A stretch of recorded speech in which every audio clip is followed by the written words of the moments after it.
Elon Musk and the BBC haven't had the best of relationships. Last month, Elon attacked the broadcaster over a panorama documentary about his Twitter takeover, but now he's really wound them up. That's because he's added the tag government-funded media to the broadcaster's Twitter page. And the BBC doesn't like it at all. They have written to Musk saying this: "We are speaking to Twitter to resolve this issue as soon as possible. The BBC is and always has been independent.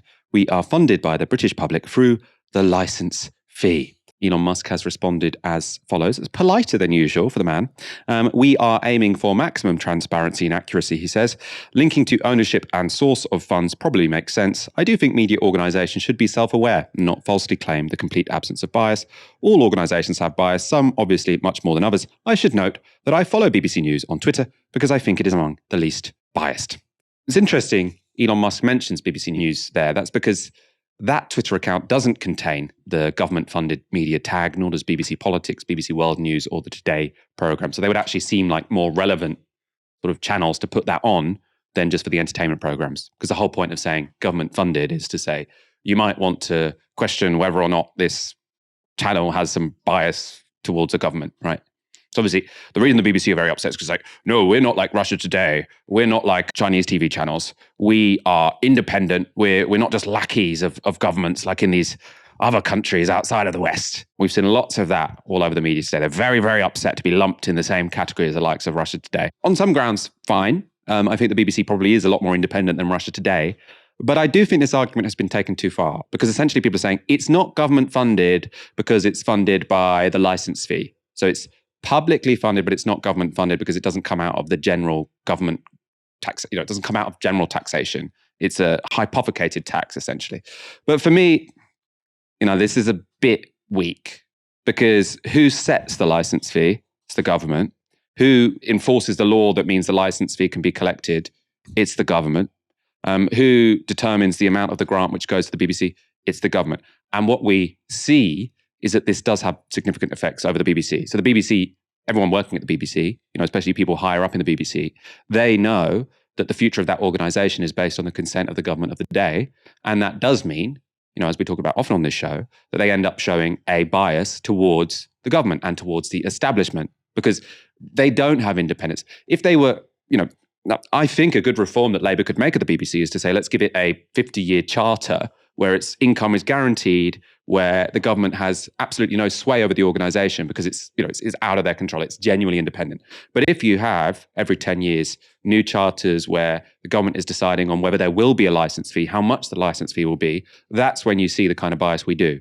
So I think all of this sort of, how could he possibly have called this government-funded media? It's nothing like Russia Today. It's a completely different concept. It's publicly funded. I don't really buy it, frankly. And the BBC also doesn't act like a very independent organisation. Its chairman, Richard Sharp, was appointed to the role by Boris Johnson in February 2021. And that was after Sharp allegedly helped to organise an £800,000 loan for the former Prime Minister. If that was in Russia or China, what would we be saying? Its Director General, Tim Davie, also once stood as a Tory councillor. And it was Davie that suspended Gary Lineker from his show for writing a tweet critical of the government. And that influence of government over the BBC is nothing new. From its earliest days until the mid-1990s, MI5, so the Secret Service, was involved in vetting applicants for jobs at the broadcaster to weed out dissidents. That's the fact the BBC reported itself to its credit, though not until 2018. So in 2018, the BBC reported this. From the start, the BBC undertook not to reveal the role of the security service or the fact of vetting itself. On one level, this made sense, bearing in mind that the very existence of the Secret Service remained a secret until the 1989 Security Service Act. Over the years, some BBC executives worried about the deceptive statements they had to make, even to an inquisitive MP on one occasion. But when MI5 suggested scaling back the number of jobs subject to vetting, the BBC argued against such a move.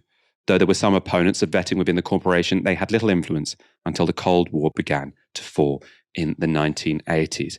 Now, this is the really interesting bit. The BBC still won't say whether the security services are still involved in vetting. That's because they say, quote, "We do not comment on security issues." or they only do when it's in the distant past. It's not just the BBC that's been labelled as a government-funded media source. America's National Public Radio, NPR, has been landed with the tag too. According to that broadcaster, it receives less than 1% of its funding from the government, and so probably has more claim to be opposed to this Musk move. Interestingly, NPR has vowed not to tweet from the account while the label remains. So essentially, I suppose, a bit of a Twitter boycott. So saying, while we have that label, we shall not tweet on Twitter. BBC didn't play such hardball with Elon Musk. I'm actually, for the first time in my life, probably, I'm team Elon Musk here, because I think the BBC have a constitutional issue, right, in that they frame themselves and claim to be a public service. And theoretically, they are, of course, they're funded by the public to some extent. But their survival does depend on the government of the day. So we've seen this BBC be docile to the government of the day, to this particular government, with the Gary Lineker issue, for example. Gary Lineker tweeted something that was very critical of the Conservatives' kind of landmark policy on migration. As a result of it, people in the BBC got a bit tetchy, and he was, forced to kind of stand down from presenting Match of the Day that weekend. Now, would Gary Lineker have been forced to step down if he said something that was, parroting the government line, maybe of, yes, we should send more migrants to Rwanda, maybe go send them to Uganda as well while we're at it?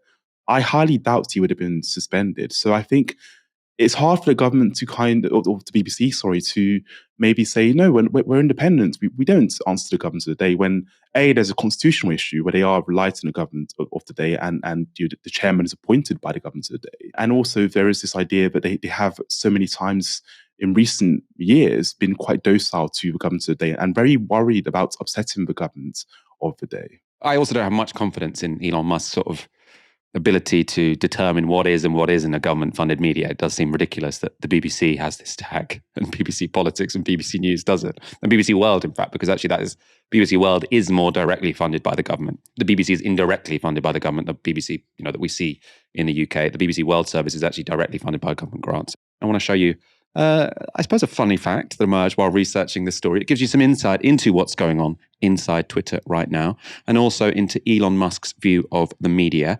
In their story on the dispute between the BBC and Musk, The Telegraph reports this. The Telegraph has contacted Twitter for comment. However, Mr. Musk has slimmed down the network's communications with press over recent months. Emails to its press office are now automatically responded to with a poo emoji. Mike, what do we think of this? Should we replace all PR departments with just someone who sends poo emojis to anyone asking for comment? Perhaps that might be an effective way of dealing with questions we don't like on Twitter. Just send a poo emoji. It seems like an effective response given the current nature of our discourse these days. Why not?